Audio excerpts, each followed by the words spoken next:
Hey there film fans, and welcome to Craig's Film Reviews. It's a channel of film reviews, short films and funny little drawings by me, Craig. That's me, there with the beard. So, let's review some films. Hey film fans, you're watching Craig's Film Reviews. In this episode I'll be talking about my initial reactions to the Zack Snyder cut of Justice League. Enjoy! It's finally here. After years of campaigning by a small section of Snyder fans, the Watchmen director's original cut of Justice League debuted on HBO Max in the US and Now TV in the UK. I must confess that I wasn't really that interested in the project when it was first announced. I wasn't a fan of Snyder's previous work and actively disliked 300. I was very disappointed in Man of Steel and Batman v Superman, finding both films relentlessly grim and cynical, although there were some undeniably impressive visuals. Batman v Superman in particular had some truly nightmarish imagery and an interesting take on the ethical realities of the superhero idea, that maybe having these godlike and renegade heroes would not be a good thing for the world. But its depiction of Superman is what I dislike the most. Snyder seemed to actively hate the optimistic and selfless character of the comic books, so I was not looking forward to his third movie in the series, Justice League. As I'm sure most people are aware, Snyder was not able to finish the final cut of his film due to a family tragedy, and Avengers director Joss Whedon was brought in to not only finish the movie but also to reshoot and reshape the movie to something more upbeat and Marvel-like. I reviewed that version on this channel when it was first released, and I found it a messy but entertaining superhero flick. So with this in mind and my dislike of Snyder's other films, I was not that interested in seeing his cut and thought that it could only be worse. I couldn't have been more wrong. A lot of my issues with Snyder's previous films are just not present in this film. I've always admired Snyder as a visual stylist. His films are full of startling imagery and well-staged action sequences. He's always seemed a bit more able to capture the visual style of a comic book in his films, not only in the DC ones, but also in 300 and Watchmen, with his carefully composed shots, eye for detail and a knack for heroic posing. However, his storytelling has just been haphazard at best, incoherent at worst. His films often seem to be more interested in building up to cool images and moments rather than earning them dramatically. This cut is ridiculously long at 4 hours, yes, but the upside of this is that the added scenes are much more focused on the characters and their interactions with each other. The longer runtime allows the scenes to play out a little looser than Snyder normally allows. There's less of a rush to get to the hero shots and action scenes. The camera work is more restrained than in his previous films, and this allows the performances to feel more natural and relaxed. There's no doubt that this version is a much more coherent and better paced film, eliminating the majority of the plot holes that riddled the theatrical cut.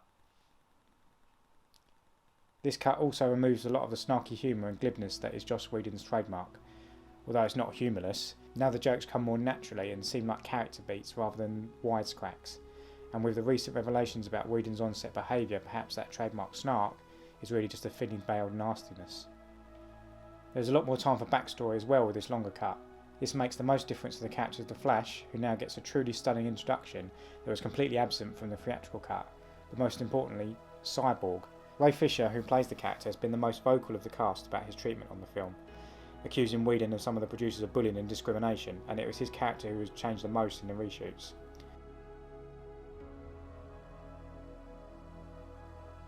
Snyder restores Cyborg's tragic backstory, as well as the well-acted and moving subplot involving the estrangement with his scientist father/creator played by Joe Morton. Snyder also delves into the moral weight on the character's shoulders, which is visualised in a touching scene where Cyborg uses his newfound abilities to help a struggling single mother.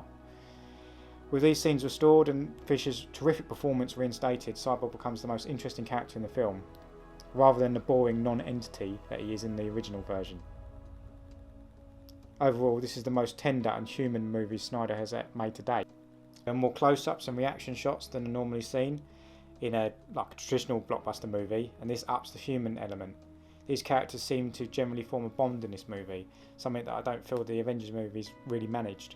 Sure, in the MCU they seem to get on with each other and have a sparky banter with each other, but in this film there are scenes where the characters seem concerned about each other's emotional well-being. Wonder Woman recruits Cyborg by sharing her own pain and losses with him, and offers the chance of friendship and family with kindred spirits. There are numerous moments added where the characters ask the others if they're okay. By the time the typical third act battle rolls around, there is a series of emotional payoffs that seem earned in a way that many other superheroes movies just don't. Personally, I found the experience of watching Snyder's Justice League a much more emotional one than I anticipated. Not just because I found the film moving on a narrative level, which I did, more so than I have with other blockbuster movies for a long time, but also it just made me realise how wrong about a filmmaker I can be. For a long time I looked at Snyder and his films and thought that he was just some randy and fascistic fanboy. I looked at his handsome looks and his chiselled physique and just labelled him as a jock or a chad or whatever you want to call it, who was only interested in making quote unquote cool movies. He wasn't a real geek, I would say, not like Whedon or Guillermo del Toro. I sneered at those who wanted to see his original vision of the movie, although there was undeniably a significant amount of quite unpleasant harassment from the movement. But knowing the tragedy of his daughter's suicide, the film's themes of broken, wounded people with their fractured family lives coming together and forming a bond through their shared pain, well, it hit me harder than I thought. I felt ashamed at sneering at Snyder and for assuming I knew what kind of a person and artist he was, and for judging something before I'd experienced it. The film's not without its flaws, certainly. The length is definitely an issue, although it moves at a decent clip. There are some repetitiveness and some elements that kind of dragged. The epilogue doesn't work for me at all. It's a tacked on excuse for Snyder to indulge in his worst macho posturing and fan service that's messed up so much of his other work. And for all of its touching themes and human moments, the film is still ultimately about superheroes chasing a MacGuffin while punching people. So it's not a high-end work of art, you couldn't call it that. But it does feel like the work of a singular artist who made a personal, passionate film that, warts and all, has a real emotional resonance lacking in most corporate-driven blockbusters. Zack Snyder's Justice League is mad, messy, strange, moving and entertaining, and I'm glad it exists. Hope you enjoyed that review. It's just kind of my initial thoughts about the film. I probably might write an article for my blog, also called Craig's Film Reviews. You can find on WordPress. I may do another video with spoilers in further down the line, but overall I really enjoyed Justice League. Found it a very moving film. It's my favourite Snyder movie so far. A much better movie, much more coherent and emotionally resonant film than Joss Whedon's version. Let me know your thoughts on the movie if you've seen it, on comparison between the two versions in the comments underneath. If you like the video, hit like.